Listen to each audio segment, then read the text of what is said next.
नैसर्गिक आपत्तीमुळे कोकणातल्या आंबा आणि काजू उत्पादक शेतकऱ्यावर मोठं संकट आलेलं होतं. जवळपास 90% पीक हातातलं गेलेलं होतं. अशा परिस्थितीमध्ये गेले 2 महिने कोकणातला शेतकरी पहिल्यांदा रस्त्यावर उतरलाय, चळवळ करतोय.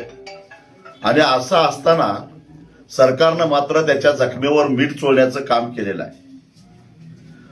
आज विधानसभेमध्ये एक हेक्टरी 22,000 रुपये म्हणजे कलमाला केवळ 220 रुपये मदत जाहीर केली आहे. काजू उत्पादकाला तर वाऱ्यावरच सोडलेला आहे. खरं तर सरकारला लाज वाटली पाहिजे होती. कुंभमेळ्यासाठी 25,000 कोटी रुपये उधळायला यांच्याकडे पैसे आहेत. जो कुंभमेळा मागचा 2015चा केवळ 2,500 कोटीमध्ये संपन्न झालेला होता. यांना कमिशन खाण्यासाठी, भ्रष्टाचार करण्यासाठी कुंभमेळ्याच्या नावाखाली 25,000 कोटी रुपये उधळायला पैसे आहेत.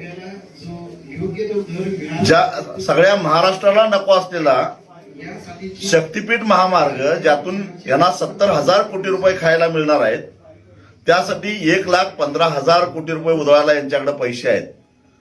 पण ज्या कोकणातल्या शेतकऱ्यांना केवळ आंब्यातून आंबा निर्यात करून आणि आंब्याचा पल्प निर्यात करून वर्षाला 1,300 कोटी रुपयाचं परकीय चलन मिळवून देतो, तर तो कोकणातला शेतकरी पहिल्यांदा मदतीची अपेक्षा करत होता.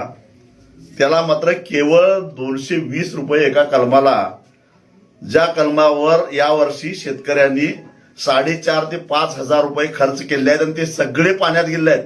कारण 10% सुद्धा उत्पादन हातात नाही आहे. सिंधुदुर्गचे पालकमंत्री राणे मोठ्या तोंडानं सांगत होते, सरकार शेतकऱ्याला रस्त्यावर येऊन देणार नाही. आम्हाला शेतकऱ्याची काळजी आहे. ही काळजी का? तुमच्या वडिलांची कारकीर्द जरा आठवा. ते विरोधी पक्ष नेते असताना वाघासारखे शेतकऱ्यांच्या प्रश्नावर तुटून पडत होते.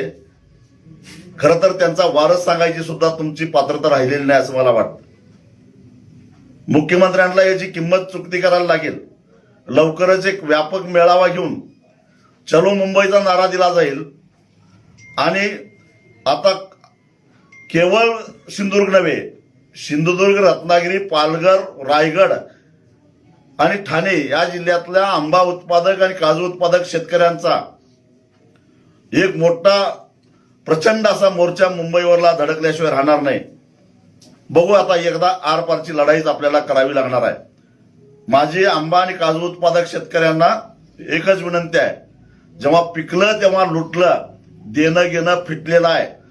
दलालांचं उधारी भागवू नका, औषध दुकानदाराची उधारी भागवू नका. बघू काय व्हायचं, एकदा आरपारची लढाईच करूया. चॅनेलला सबस्क्राईब करा आणि परिसरातील ताज्या घडामोडी सर्वात आधी बघण्यासाठी बेल आयकॉन